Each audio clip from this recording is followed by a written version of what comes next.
The president called upon the military to be direct drivers of Kenya's prosperity by contributing to the national industrialization processes. Kenya's prosperity goes hand in hand with an environment of peace and security enabled by the KDF and other agencies within the security and defense sectors.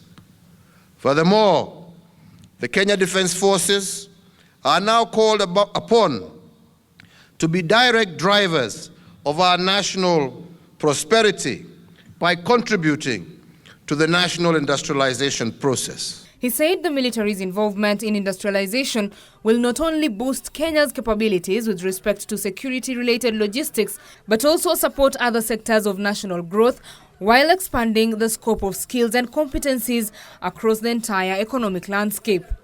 This will not only boost Kenya's capabilities with respect to security-related logistics, but it will also support other sectors of national growth while expanding the scope of skills and competencies across the entire economic landscape.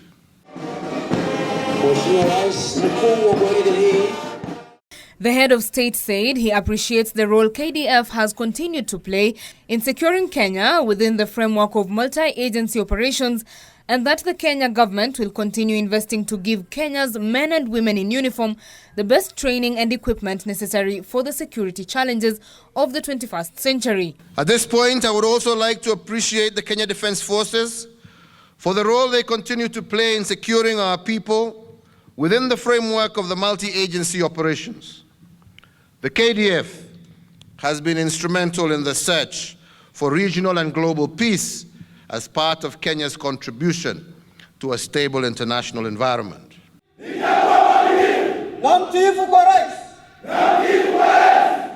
He further assured that KDF will continue supporting the quest for peace and stabilization of Somalia under the auspices of the African Mission in Somalia, AMISOM, and other United Nations peacekeeping operations whenever called upon.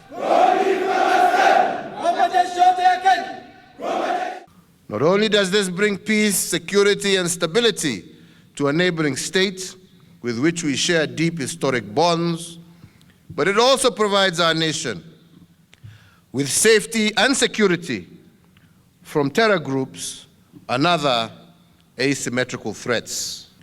Kenya has always stood shoulder to shoulder with all the nations and peoples of the world who adhere to the universal principles of utmost respect for human rights, democracy, as well as freedom.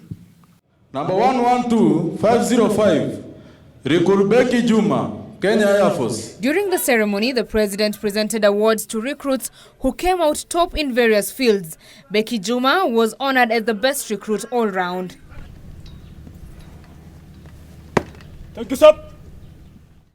Kenya has always stood shoulder to shoulder with all the nations and peoples of the world who adhere to the universal principles of utmost respect for human rights, democracy, as well as freedom.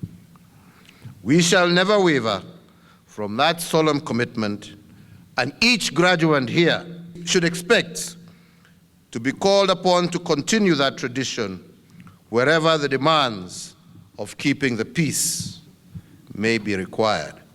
Betty Kiptum, Channel 1 News.